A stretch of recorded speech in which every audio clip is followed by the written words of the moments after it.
The morning Oh, this sun is had barely reached the wonderful. kitchen You window girls are when everything changed. amazing. The billionaire, dressed in a sharp blue suit, Come here, you walked two. in quietly. He hadn't told anyone he was coming home early. What he saw stopped him cold. His maid, laughing freely, one of his little girls sitting on her shoulders, and the other two perched on the counter, their giggles filling the room. For the first time in years, that empty house sounded alive again, not with wealth, but with warmth. Before we go on, allow me to wish you peace and good health. Tell me, from which country and at what time are you watching this story? The sea never shouted in Carmel, it whispered. On quiet mornings, when fog rolled off the Pacific like a patient sigh, the Whitford estate sat at the cliff's edge, wrapped in silence as if sound itself had given up. Inside, Evan Whitford stirred cream into his coffee and listened to the faint hum of the refrigerator. That was all that spoke to him now. The laughter, the songs, the clatter of small feet that once echoed through the wide halls those had vanished 18 months ago. The same day, Catherine's car spun through a red light on the Upper East Side. Since then, silence had become its own language. He used to hate silence. Now he feared what would come if it broke. The dining room stretched before him 12 chairs, polished mahogany, a vase of lilies that never wilted because Mrs. Briggs changed them every 2 days. The ocean outside glimmered through glass walls, and the sound of gulls drifted faintly above the surf. It was beautiful, sterile, and lifeless, all at once. Evan sat at the head of the table because habit demanded it, not comfort. He had made fortunes from empty buildings, turned neglected towers into glittering monuments of glass and profit. Yet he couldn't turn this home, this cavern of memories, into anything that felt alive. He glanced at the clock. 6:45 a.m. Another day to fill with calls and numbers and construction bids. Anything that didn't breathe or cry or ask him to remember. His daughters were still asleep upstairs, or at least pretending. They did that often, 3 little girls, identical down to their honey blonde curls, eyes the same sea green as Catherine's. Hazel, June, and Elsie. He hadn't heard them speak in nearly a year and a half. It wasn't that they couldn't. Every doctor said their vocal cords were fine, their minds sharp, but trauma could silence a house in ways medicine couldn't fix. He had flown them to Boston, to Houston, to London, chasing treatments and miracles. He had paid for specialists who promised progress and delivered polite sympathy. And when none of it worked, he did what men like him always did. He left. Business trips, 16-hour days, new projects that reached higher and further away. Work was easy, grief wasn't. Outside, the ocean mist pressed against the windows, blurring the horizon until the sky and sea were one endless gray. Mrs. Eleanor Briggs, who had served the family since Catherine's college days, entered quietly carrying a tray. "Your breakfast, sir," she said. Her voice was low, steady, practiced in respect and pity. She placed the plate in front of him, eggs, toast, fruit he wouldn't eat. "Thank you, Mrs. Briggs," he murmured. He never looked up long enough to meet her eyes. She hesitated, a mother's kind of hesitation, then said softly, "The girls barely touched dinner last night." He nodded, pretending to care. "They'll eat when they're hungry." Mrs. Briggs sighed. "Children don't always wait that long, sir." But she didn't press further. She had learned that grief in a man like Evan was a locked door. You could knock, but he wouldn't open it unless the house burned down. When she left, he rose and walked through the long hallway lined with photos, Catherine laughing on the beach, the triplets in matching sundresses, a snapshot from Disneyland when they were 4. He paused at one frame, the girls in the backyard chasing bubbles, their mother kneeling beside them, face turned to the light. The image hurt to look at, yet he didn't turn it away. It reminded him of what he'd lost, but more painfully, what he'd stopped trying to save. He stepped outside to the terrace. The wind off the Pacific was cool and sharp. Down below, the cliffs dropped to the restless surf, and the gulls danced over the white foam. Evan sipped his coffee and stared at the horizon. 18 months, he whispered, as if the sea might answer. But it only kept whispering back, soft, endless, forgiving. He set the cup down and straightened his tie. At the bottom of the steps, his car waited, a black Tesla humming quietly, polished to mirror perfection. He liked machines because they obeyed. People didn't. Children certainly didn't. Before leaving, he looked back once at the empty windows of the house. Somewhere inside, 3 little girls sat together in silence, watching the same sea. He didn't know that their silence was louder than any sound they could have made. By late afternoon, the fog had lifted, revealing a golden coast washed in sunlight. Evan returned home after another day spent pretending to be busy meetings, signatures, faces that blurred together. The house smelled faintly of lemon polish and ocean salt. He loosened his tie and stepped into the living room. Mrs. Briggs was there, sorting mail into neat piles on the console table. "Sir," she said without turning. "I wanted to speak with you about something." Evan exhaled, tired already. "If it's about the roof, call maintenance." "It's not the roof." She faced him now, hands folded, eyes patient. "It's the girls." He froze, one hand on his jacket. "What about them?" "They need more help than I can give." Her tone was calm, but firm. "I can manage the house, but not their hearts. I'm only one person, and they've stopped letting me in." Evan rubbed his temple. "What are you suggesting?" "A nanny, or someone who knows children, someone patient." "It's not my place to say, but the girls need presence, not just food on the table." He gave a small, humorless laugh. "Presence doesn't fix grief, Mrs. Briggs. Time does." Her eyes softened with pity. "Time doesn't heal what we ignore, sir." The words hung in the air, steady and sharp as the smell of salt. For a moment, he almost answered, almost told her how it felt to come home and hear nothing but his own footsteps, but he stopped himself. "Hire whoever you think is best," he said finally, reaching for the mail. "Just handle it." "Endo?" She nodded slowly, knowing better than to push. "Yes, sir." That night, the house fell into its usual rhythm-quiet halls, a ticking grandfather clock, waves breaking below the cliff. Evan sat in his study with a drink untouched beside him, staring at the glow of his computer. Yet the numbers blurred. He could hear faint sounds through the floorboards above, tiny footsteps, a door opening.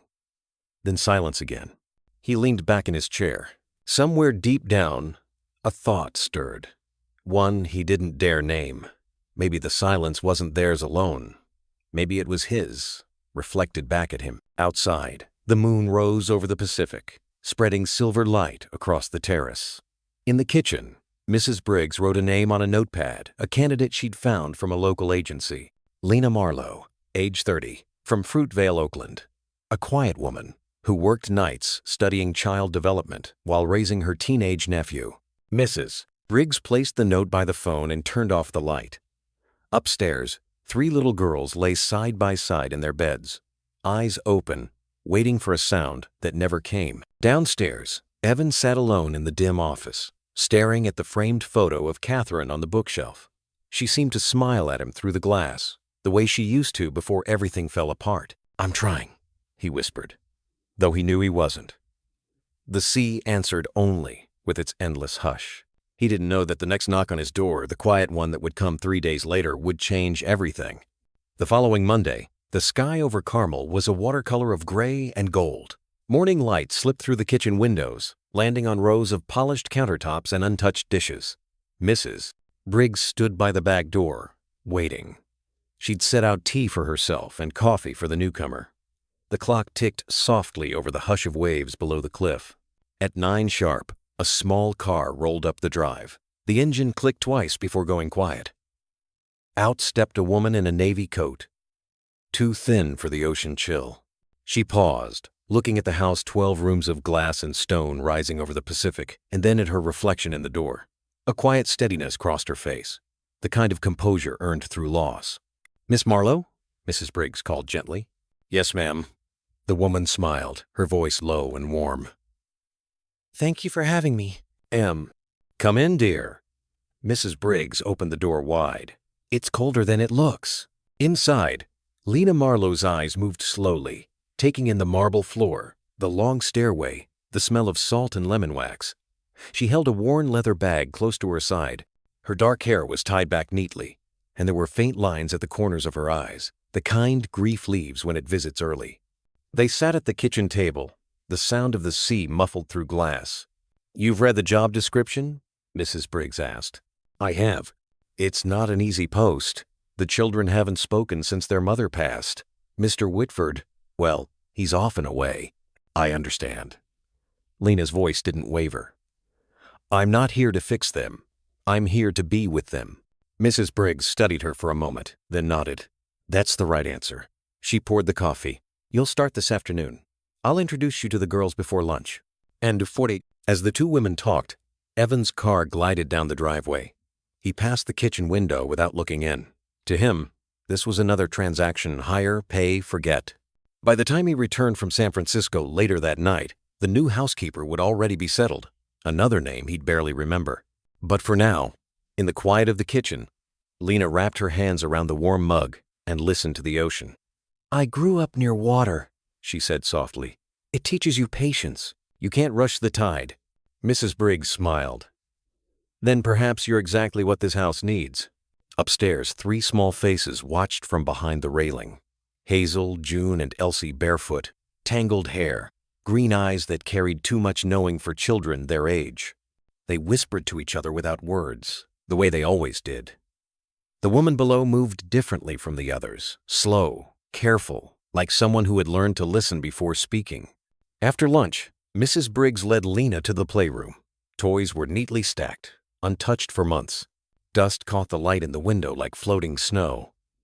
"They used to play for hours here," Mrs. Briggs murmured. "Now they sit together and watch the ocean. Don't expect smiles, dear. Just be kind." "I can do that." Mrs. Briggs left her there, standing among the quiet colors of childhood.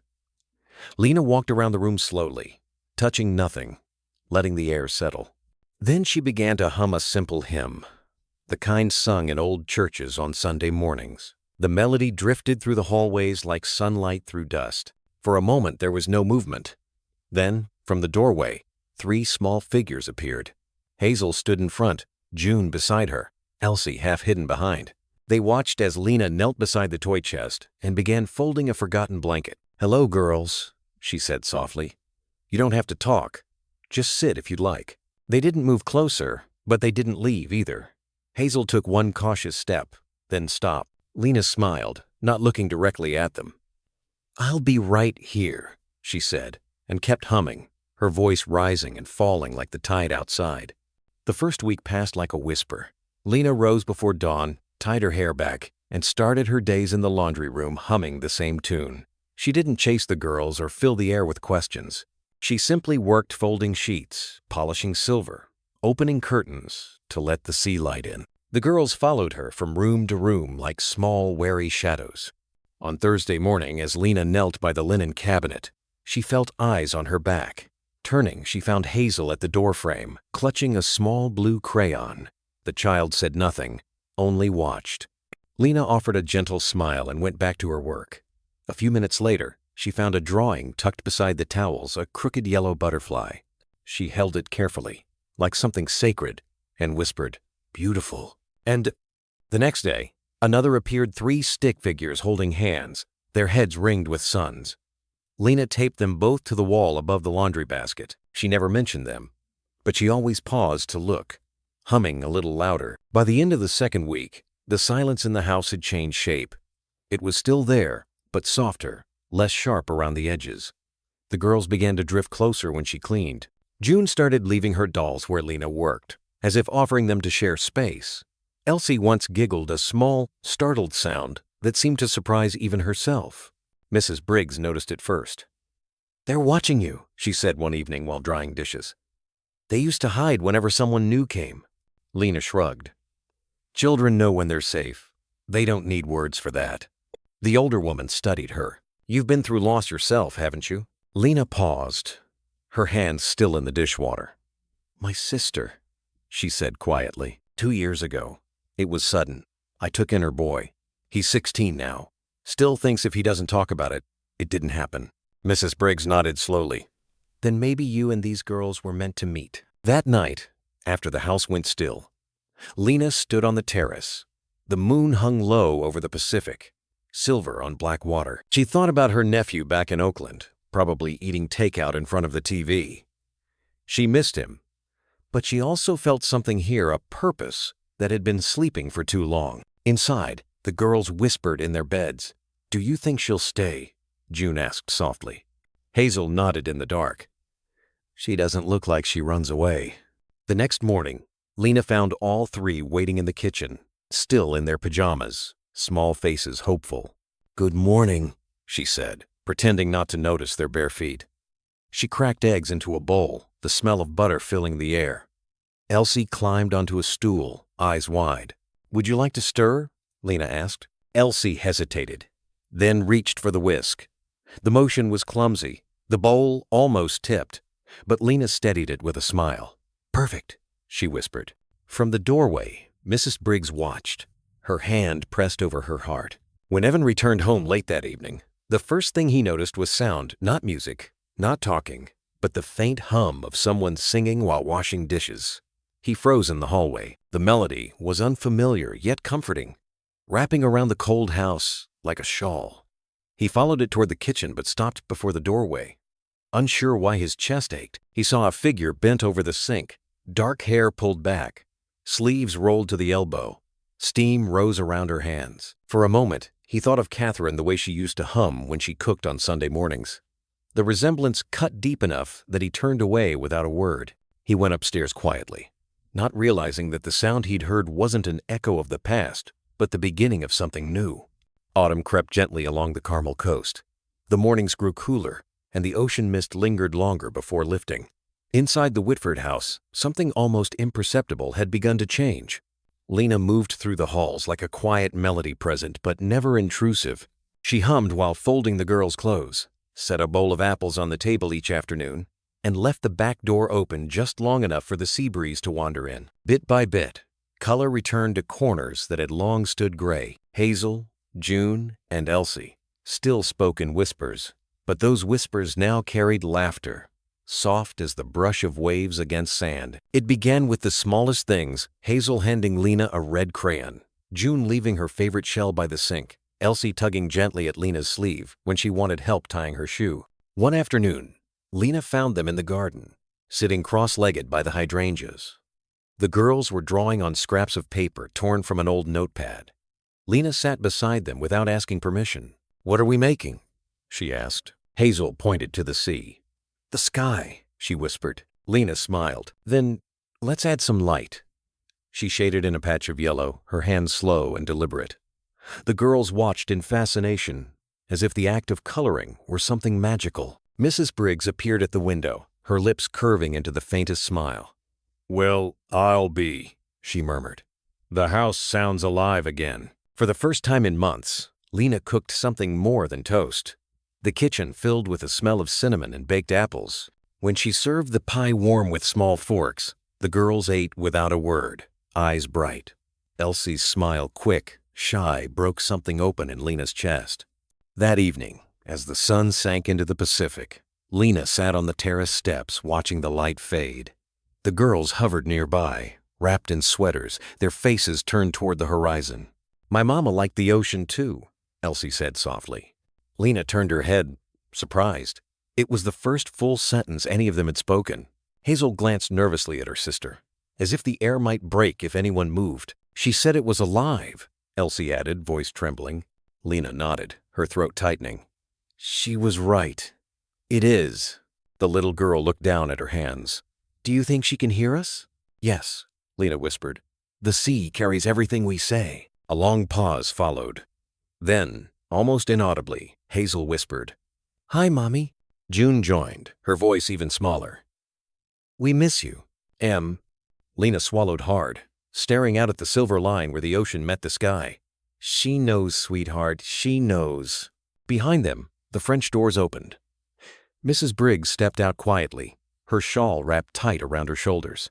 "Dinner's ready, loves," she said. The girls turned and ran to her, laughter spilling like sunlight through the dusk. For a moment, Lena stayed where she was, tears catching in her lashes. The sound of their footsteps faded inside, replaced by the familiar hush of the waves.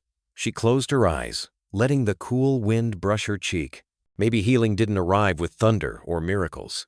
Maybe it came softly, on the edge of a child's laugh. Inside, Mrs. Briggs set 4 plates at the table instead of 3.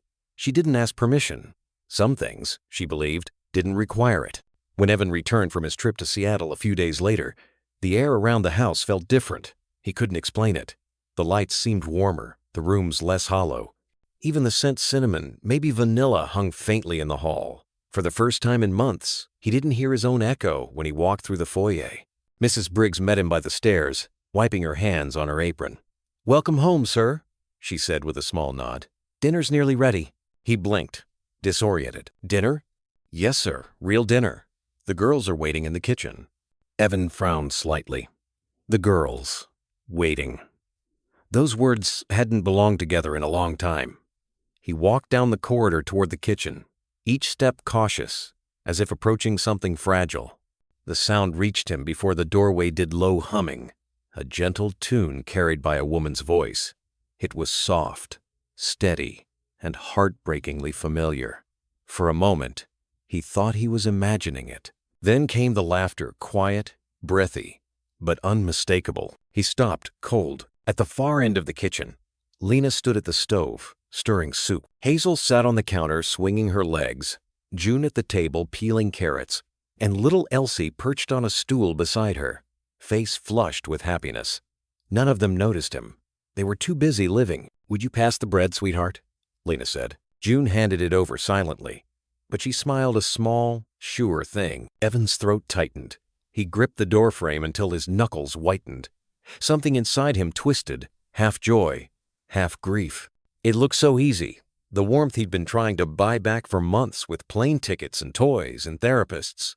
He stepped back before anyone saw him.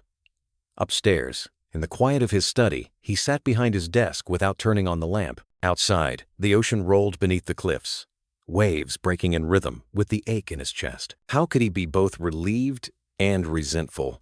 He should have been grateful his daughter's smiling again.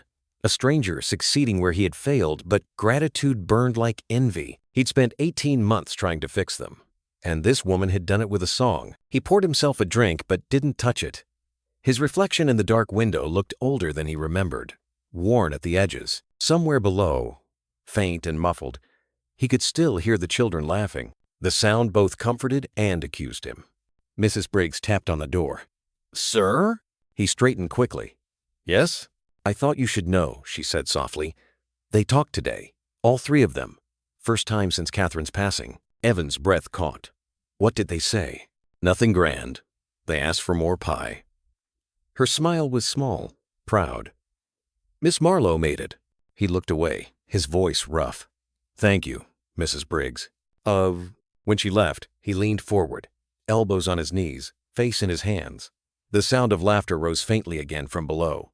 It was the sweetest sound he'd ever heard, and it broke him open. In the kitchen, Lena wiped flour from Elsie's nose.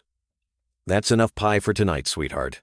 The child giggled, her voice soft but clear. Hazel looked up at her sisters, and then toward the window where the last streaks of sunset glowed orange across the Pacific. "Tomorrow," she whispered, "we can sing again." Lena smiled, pressing a hand to her heart. "Yes, darling. Tomorrow and the day after that." Outside, the waves whispered against the rocks, carrying laughter out into the darkening sea. Upstairs, Evan sat perfectly still, listening, knowing that something precious had returned, even if it hadn't returned for him. Morning in Carmel had a quiet kind of gold to it. The fog thinned early that day, revealing a sky pale as porcelain and a sea that shimmered like polished glass. Evan rose late, the unfamiliar scent of cinnamon and soap drifting through the upstairs hall. The house sounded alive again, soft footsteps, faint clatter, and something else, something that made him freeze mid-step. Music. It was faint at first, like a dream, slipping through a half-open door. A child's hum, off-key but steady, followed by another voice, clear, warm, unmistakably adult. Then laughter, light and quick as gulls over the tide. He moved down the stairs without meaning to, each creak beneath his shoes pulling him closer to that fragile melody.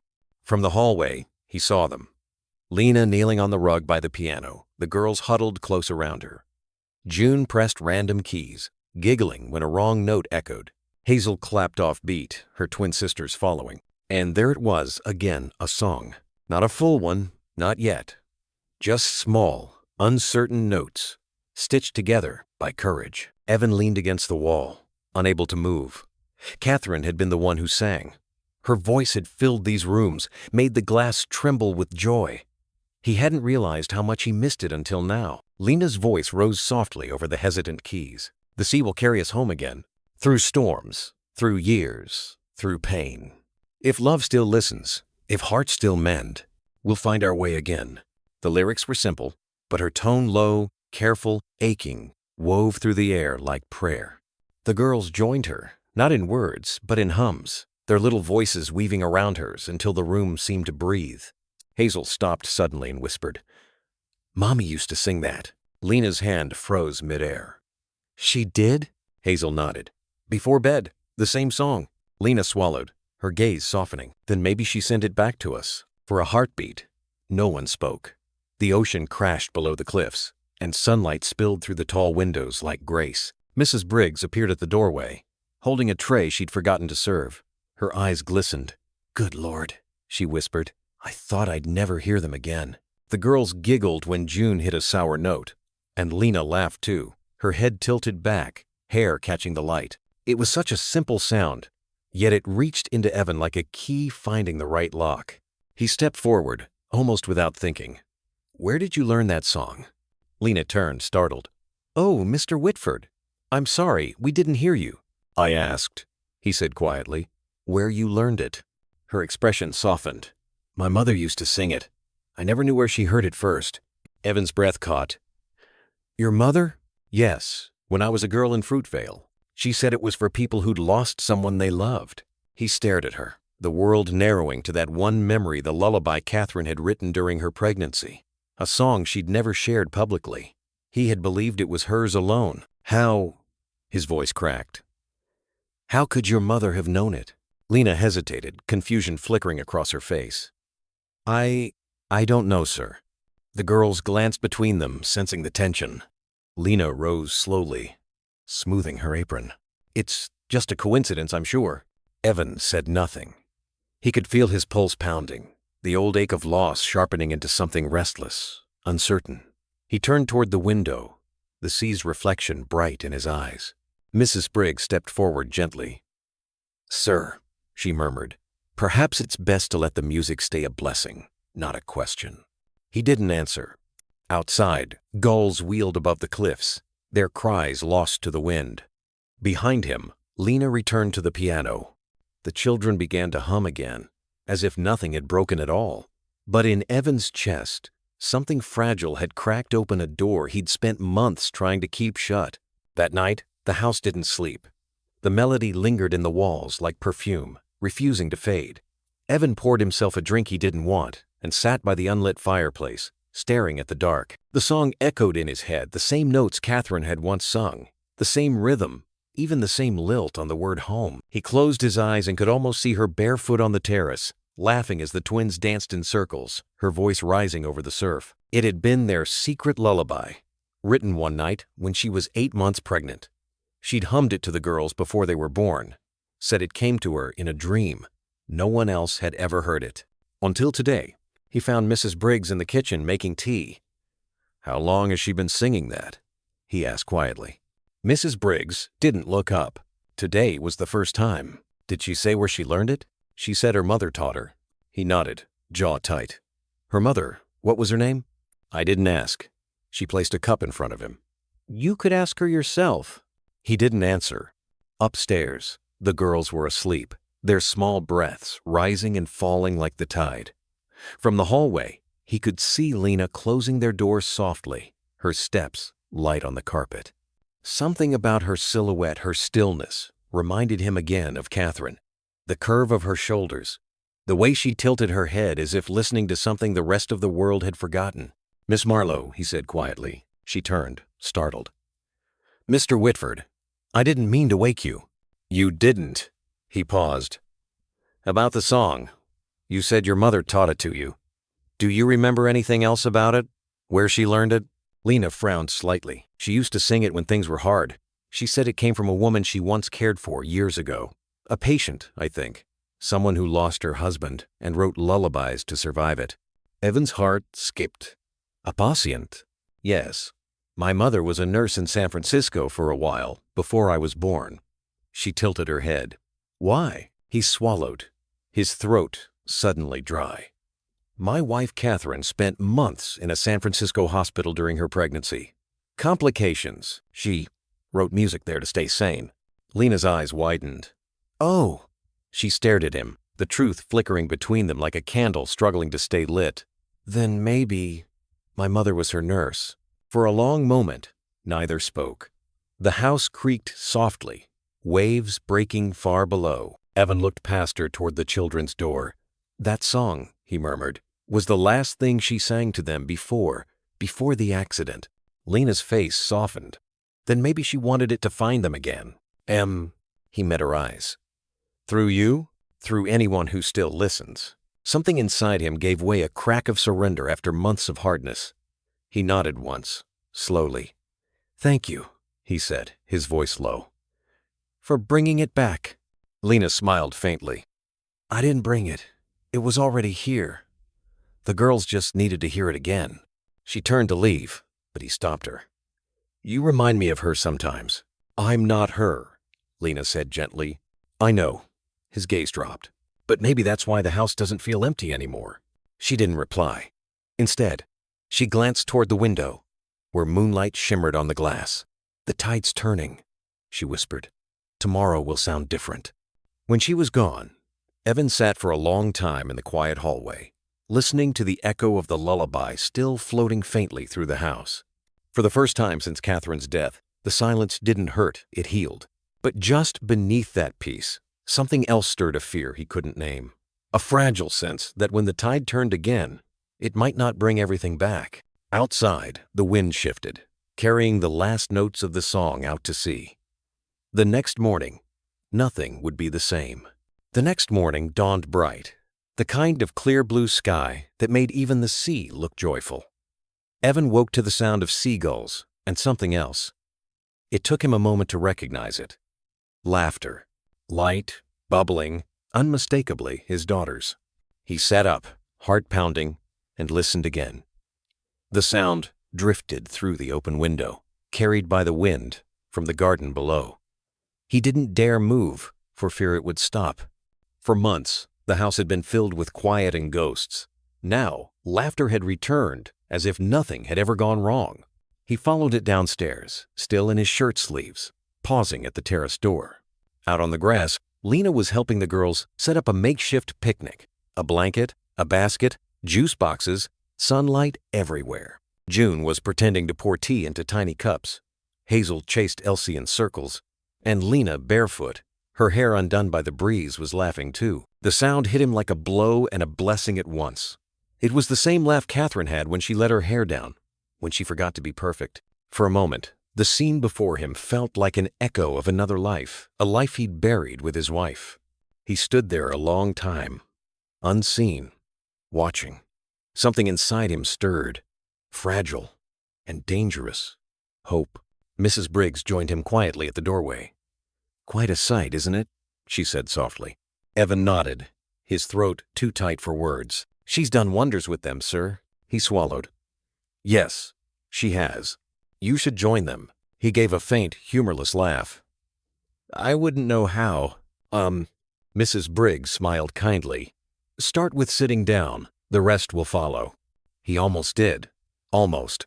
But when he took a step forward, Lena turned suddenly, her laughter dying mid-breath as she saw him. The girls followed her gaze. Silence settled like a curtain. Hazel held the juice box close to her chest. Elsie looked uncertain. June shifted closer to Lena. Evan forced a smile that felt stiff. Don't stop on my account. Lena straightened, brushing grass from her skirt. Good morning, Mr. Whitford. Morning. He looked at the girls. Having fun? 3 small heads nodded cautiously. He nodded back. Awkward. Good. Then to Lena. You seem to have a talent for this? Her smile was polite, careful. Children only need a little warmth, sir. The rest, they remember how to do on their own. He didn't answer. Instead, he walked back inside, his footsteps echoing off the marble. Behind him, the laughter didn't start again for a long while. Later that afternoon, Evan sat in his study pretending to read while the ocean roared faintly beyond the glass. He kept hearing that laughter, and with it, a new unease. It wasn't jealousy, exactly more like a dull ache that came from seeing something he couldn't touch. He rose, restless, and wandered toward the music room. Through the half-open door, voices drifted out. Lena's and someone else's, a man's. "You didn't have to come all this way, Tyler," she said, half laughing. "I wanted to see you," the man replied. "And make sure you're not overworking yourself again." Evan froze. Tyler. He remembered the name from Lena's application, her nephew's guardian or brother. He wasn't sure, but the tone between them was easy, intimate, threaded with laughter that didn't sound like family. "I'm fine," Lena said. "The girls are healing. That's what matters." "You always fix everyone but yourself," the man replied, teasing. There was a soft thud, maybe a playful nudge, a chair moving. Evan's pulse quickened. He knew it was wrong to listen, but something in him, old, suspicious, wounded, told him to stay. Then came laughter. Lena's again, low and warm, followed by the man's voice, softer now. "You deserve some happiness too, you know." Evan stepped back, the blood rushing in his ears. He didn't wait to hear more. By the time Lena walked out of the room minutes later, the hallway was empty. The air in the house felt heavier that evening. Clouds rolled in from the coast, dimming the late sunlight until every window reflected shadows. Evan sat at his desk, staring at a contract he couldn't read. The words blurred into shapes, and behind them he heard again the echo of that laughter, the man's voice, the warmth in Lena's reply, the way her tone softened when she said his name. He tried to reason with himself. It's none of your business. She's an employee, nothing more. But another voice rose underneath, bitter and raw. Then why does it feel like betrayal? By the time the clock struck 6, the storm had moved inland. Rain began to patter against the windows, steady and relentless. Evan left his study and walked through the quiet hall toward the kitchen. The smell of soup hung in the air, chicken and rosemary. Lena was there, ladling broth into small bowls while the girls set the table. They looked so ordinary, so peaceful, that for a heartbeat he almost forgot the ache in his chest. "Dinner's ready, Mr. Whitford," she said with her usual calm. He nodded, keeping his tone even. "You had a visitor today." Lena froze, the ladle hovering above the pot. "Yes, my nephew." "Your nephew?" His voice sharpened. "That what you call him?" Her brow furrowed. "Excuse me?" I heard the conversation. The words came out colder than he meant. The laughter, the tone. "Don't insult my intelligence." The girls stared at him, wide-eyed. Lena set down the ladle slowly. "Mr. Whitford, you're mistaken. Tyler is my nephew. He's 16. He stopped by after school." 16? His jaw tightened. That didn't sound like a boy's voice. "Because he's nearly grown." Her voice trembled, not with fear but with disbelief. "Sir, you're crossing a line." Evan stepped closer, hands clenched. "I trusted you with my daughters. I opened my home, my family to you. And now what?" Her eyes flashed. "You think kindness has hidden motives? That every smile is deceit? You're not angry at me, Mr. Whitford. You're angry at yourself for caring." He froze. The rain hammered harder against the windows, wind shaking the panes. "You've built a wall so high even your own children can't climb it," Lena said quietly. "You mistake love for danger because losing it once nearly killed you. But these girls," she pointed toward them, "they don't need protection from the world. They need their father in it." Her voice cracked, but she held his gaze. "Don't punish them because you're afraid." For a moment, he said nothing. His face was unreadable, his breathing shallow. Then, in a voice that didn't sound like his own, he said, "You're fired." The silence that followed was deafening. The girls froze. Hazel's eyes welled up first. "Daddy?" she whispered. Lena blinked, her expression breaking. "Mr. Whitford, please think of them. Pack your things." He turned away, unable to face her or himself. "Leave by morning." June began to cry quietly. Elsie clung to Lena's hand. Hazel shook her head. "You can't go," she whispered. Lena knelt beside them, tears pooling in her own eyes. "It's okay, sweethearts," she said softly. "Sometimes grown-ups forget how to listen.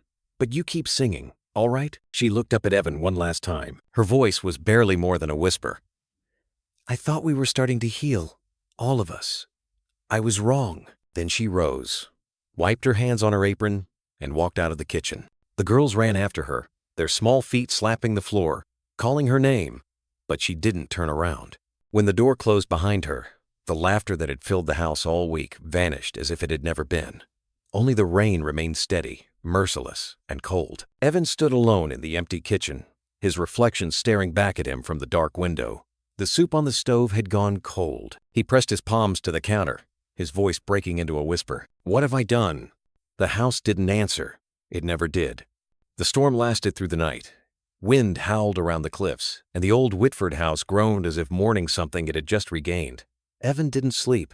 He sat in his study, the lamp casting a small, lonely pool of light, and listened to the sound of rain beating against the windows, steady, merciless, and familiar. By morning, the world smelled of salt and wet pine. The girls didn't come downstairs. Their breakfast sat untouched. The housekeeper, Mrs. Briggs, moved quietly, her face pale and tight. She didn't ask questions, but her eyes said enough. Evan tried to eat, but every bite turned to dust. The silence felt heavier than it had ever been before, deeper, colder, almost deliberate. It wasn't just absence anymore. It was punishment. From the hallway came the soft patter of small feet. Hazel appeared first, her stuffed bear clutched in one hand. Her eyes were swollen from crying. June and Elsie trailed behind her, holding hands.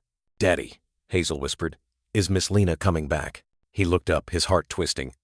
"No, sweetheart, she's gone." June's lower lip trembled. "Because of you?" Evan's mouth opened, but no words came. The twins didn't wait for an answer. They turned and walked away together. Up the stairs, silent as ghosts. The sound of their door closing echoed through the house like a verdict. Mrs. Briggs stepped out from the kitchen doorway. "They haven't spoken since she left," she said quietly. "Not a word." Evan rubbed a hand over his face. "They'll be fine. Children forget." Mrs. Briggs shook her head. "Not this kind of hurt, sir. Not when they've only just learned how to talk again." Her words struck him harder than any accusation. He tried to stand, but his knees felt weak. "I didn't mean to—" "Meaning doesn't matter when love gets buried under pride," she interrupted softly. "I've worked in this house 20 years, Mr. Whitford. I watched your wife sing those girls to sleep every night. I saw what losing her did to you. But last week, for the first time in 18 months, I saw them laugh again. And you took that away." He didn't argue. Couldn't. Mrs. Briggs picked up her coat from the rack. "I'll tend to the children, sir. You might want to think about what you're going to do next, because if you don't, this house will stay dead." When she was gone, Evan sank back into his chair, his eyes drawn to the framed photograph on his desk. Catherine, smiling, the twins cradled in her arms. Her joy was so alive it hurt to look at. He reached out and traced her face with one finger. "I thought I was protecting them," he whispered. "But all I ever did was protect myself." Outside, the wind had calmed, but the sky was still gray, thick with the scent of ocean and regret. That afternoon, he tried to work, but his mind wouldn't settle. He opened his laptop, stared at his calendar meetings, deadlines, business trips, all meaningless now. He canceled one, then another, until the screen was blank. The house creaked again. For a moment, he thought he heard a voice upstairs. "Hazel?" Maybe, but when he called out, there was no reply, only silence. That evening, Mrs. Briggs brought him an envelope. "It was left on the front step," she said. Inside was a drawing, crayons on folded paper, 3 small figures holding hands with a taller woman. Above them, a yellow butterfly. In crooked letters it read, "We love you, Miss Lena." He stared at it for a long time. Then, in a voice barely audible, he asked, "Who drew this?" "Mary found it in the girls' room," Mrs. Briggs said softly. "They made it yesterday before bed." Evan's hands trembled as he held the picture. A wave of memory hit him, the butterfly, Catherine's favorite symbol. She used to tell the girls that when you see a yellow one, it means someone you love is near. He turned toward the window. The rain had stopped. And there, fluttering against the glass, was a small yellow butterfly, its wings wet but shining in the fading light. Evan's breath caught. He stood for a moment, then whispered, "Catherine, if you can hear me, I don't know how to fix this." The butterfly lingered a moment longer, then lifted off into the gray sky, disappearing toward the cliffs. For the first time since Lena left, Evan felt something shift inside him, small, fragile, but unmistakable. He knew what he had to do. That night, Evan didn't turn on the lights. The great house on Ocean View Road sat in near darkness, the only glow coming from the embers in the fireplace and the silver spill of moonlight through the tall windows. The yellow butterfly was gone, but its memory clung to him, its fragile wings, its persistence against the rain. He sat in Catherine's old chair, the one by the piano, and let the silence close in. Upstairs, he could hear faint movement. Mrs. Briggs checking on the girls, the creak of floorboards under her careful steps. But there was no laughter, no humming, no music. The melody Lena had brought back had vanished completely. He didn't realize he was crying until a tear hit the back of his hand. It had been years since he'd allowed himself to, not since the funeral, not since he'd decided that feeling was weakness. But now, alone in the half-light, the truth came for him like a tide. He had driven away the only person who'd brought life back to his children. He whispered her name, Lena, and the sound of it in the empty house made his chest ache. When dawn came, he found himself in the kitchen, still in last night's clothes, staring at a half-empty mug of cold coffee. Mrs. Briggs entered quietly, tying her apron. "You look like you haven't slept, sir," she said. "I haven't." His voice was hoarse. "Mrs. Briggs, I need to know where she went." She hesitated.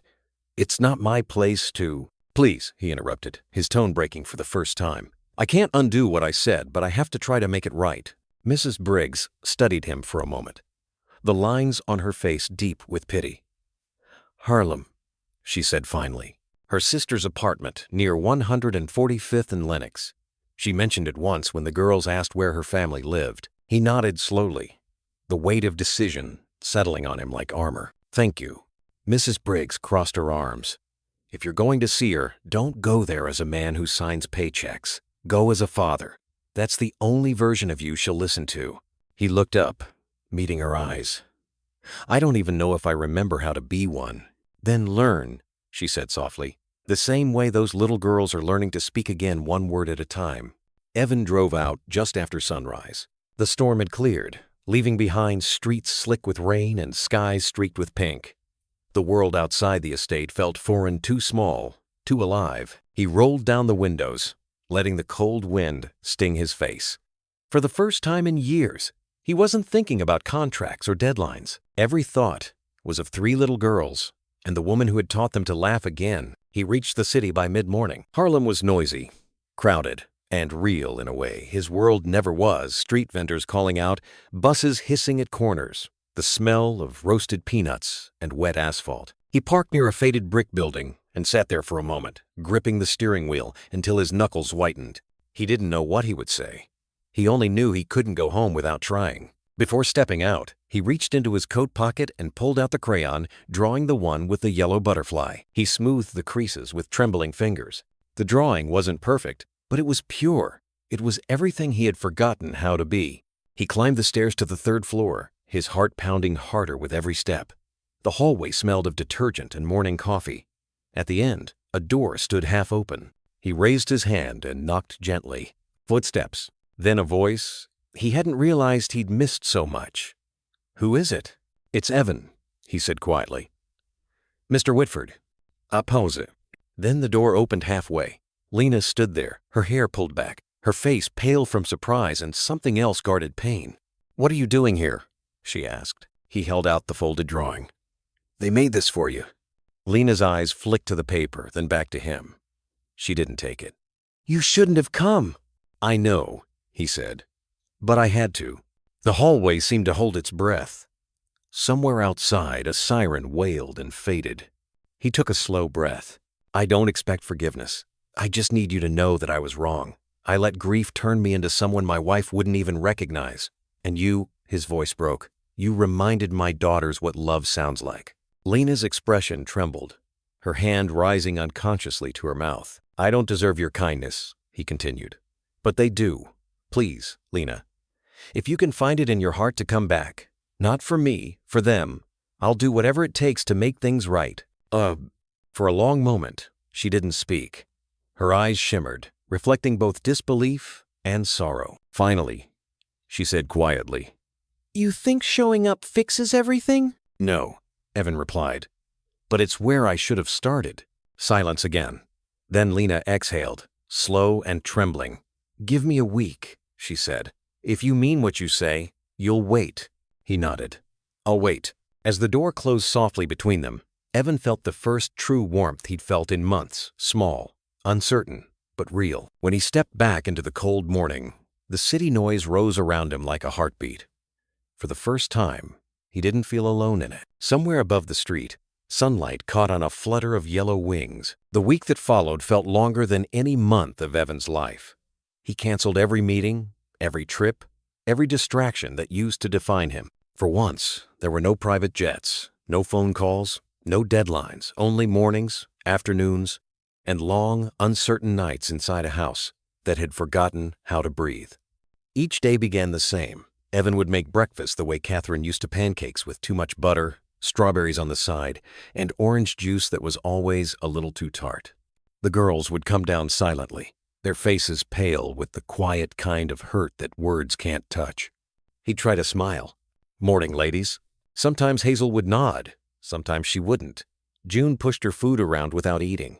Elsie stared at her plate like it was a stranger. The laughter that had once filled this kitchen was gone again. But this time, Evan refused to let the silence win. After breakfast, he sat with them on the porch, overlooking the cliffs.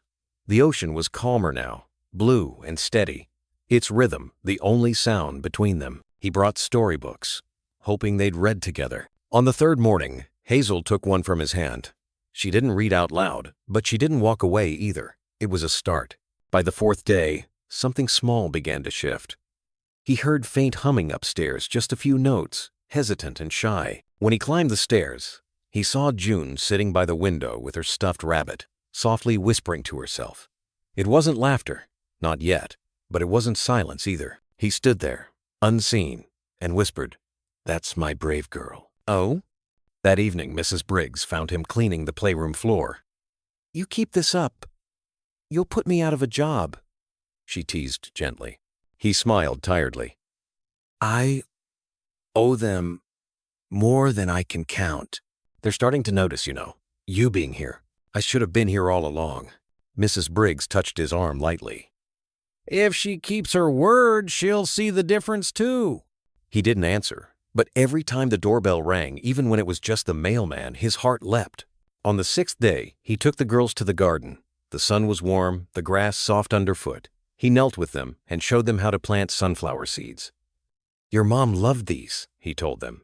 "Said they always find the light, no matter how dark the sky gets." Hazel looked up at him for the first time in days. "Will they grow?" "If we take care of them," he said.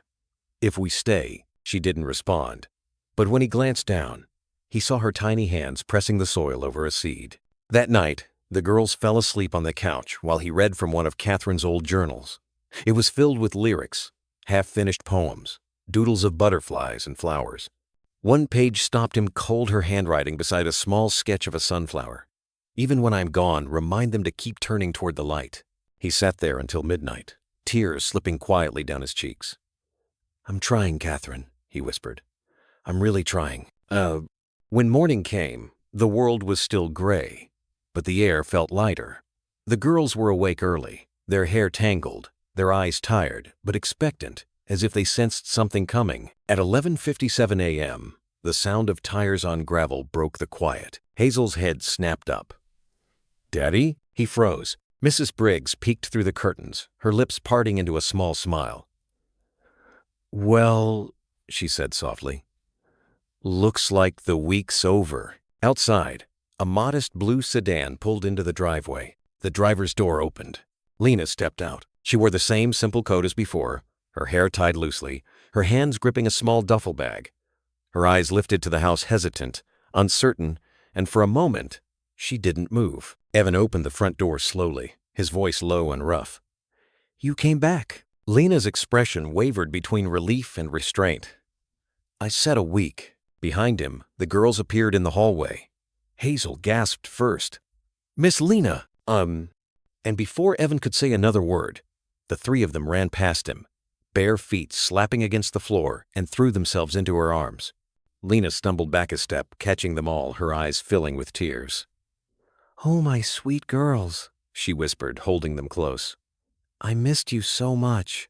The girls clung to her, crying and laughing all at once. Evan stood in the doorway, unable to move, his throat burning with emotion. After a moment, Lena looked up at him. Their eyes met across the chaos of small arms and tears and joy. And for the first time since Catherine's death, the house felt alive again. The girls clung to Lena as if afraid she might disappear again. Tears and laughter mixed in their voices, filling the house with a sound Evan hadn't heard in months' life. When their sobs quieted, Lena brushed their hair gently. "You kept your promise," she whispered.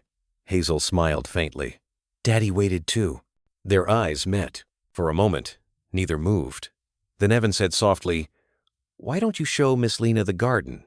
The sunflowers are waiting." As the children ran outside, the house fell still again, only this time it wasn't empty. Evan took a slow breath. "I don't deserve a second chance, but I want one. You were right. I let fear speak louder than love. I won't do that again." Lena hesitated. "And if I stay?" "Then everything changes," he said. "No more walls, no more running." "Oh." She studied his face for a long moment, then nodded once. "All right. But not for you, for them." Outside, Hazel's voice rang out. "Daddy, look!" They turned to the window. A single green sprout had broken through the soil. Lena smiled through her tears. "The first sunflower." Evan exhaled, something soft and new rising in his chest. "Looks like we're finally learning to grow again." For the first time since Catherine's death, sunlight felt warm inside the Whitford house. 6 months later, the Whitford house by the cliffs no longer looked like the same place. The ivy had been trimmed back, the windows thrown open, and laughter came so often it startled the seagulls outside. The old piano had music again. The smell of pancakes drifted from the kitchen each morning, and for once, the sound of the ocean wasn't the only heartbeat the house had. Evan had changed too. The sharp lines in his face had softened. The gray in his hair made him look more human than powerful. Most mornings, he could be found on the porch in an old cardigan, coffee in one hand, a small notebook in the other. He still handled work calls, but never before breakfast, and never when the girls needed him. The twins and Hazel had grown into laughter again. They filled the house with drawings, songs, and the chaos only children can make sound like music. Their favorite place was the garden, where the sunflowers now stood tall, golden heads following the morning light. And Lena, she was still there. Not as the maid anymore, but as something more like family. She lived in the small guest cottage near the orchard, though she spent most of her days in the main house, helping with homework, singing while she cooked, sitting with Evan on quiet evenings when the girls were asleep. It wasn't romantic, at least not yet. What existed between them was gentler, something born from shared pain and the slow rebuilding of trust. That afternoon, the sun hung low over the ocean, spilling warm light across the yard. Lena knelt among the sunflowers, showing the girls how to gather seeds for next season. Evan watched from the porch, a smile tugging at the corners of his mouth. "Daddy," Hazel called. "Come help us." He laughed. "You don't want me near those plants. I'll probably scare them back into the ground."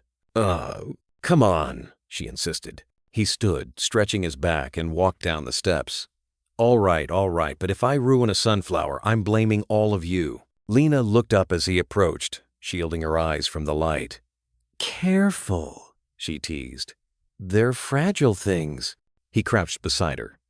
"So were we once." For a moment, they both fell quiet, watching the girls dance among the flowers. "Catherine would have loved this," he said finally. Lena nodded. "I think she does." Just then, a butterfly, yellow and delicate, fluttered through the garden, circling the tallest sunflower before landing gently on Hazel's hand. The girls gasped, eyes wide with wonder. "Daddy," Hazel whispered. "Is that Mommy?" Evan's throat tightened. He knelt beside her, his voice soft. "Maybe it is, sweetheart. Maybe she's just checking to make sure we're all right."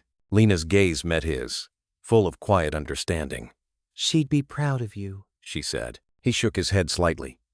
"No, Lena, we did this."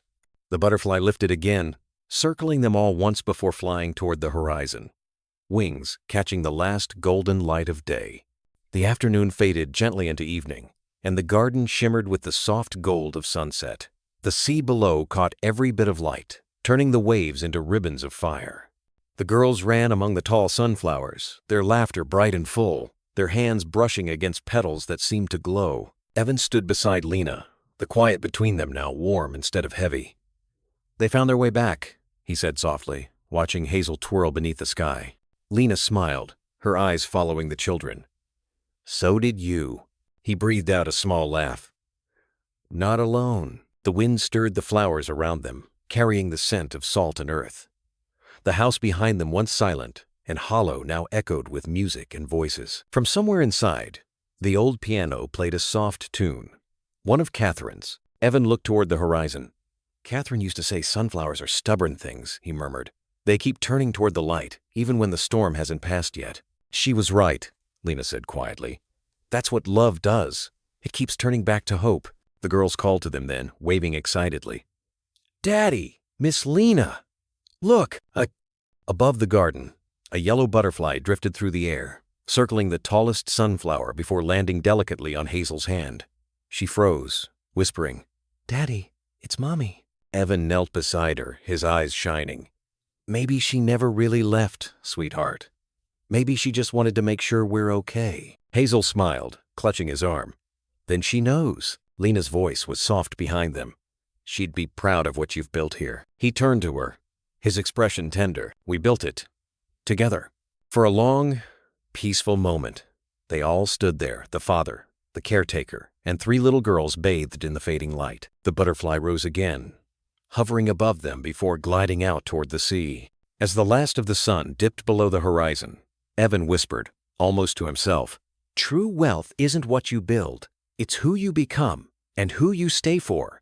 The girls looked up, confused but smiling, and Lena simply nodded, understanding. The wind softened, the garden fell quiet, and the Whitford house, once a place of loss, now glowed with life again. And together, they all turned toward the light. There's a kind of quiet you only hear near the sea, the kind that carries both sorrow and healing in the same breath. In that little house by the cliffs, a man once lost everything that made his world worth living.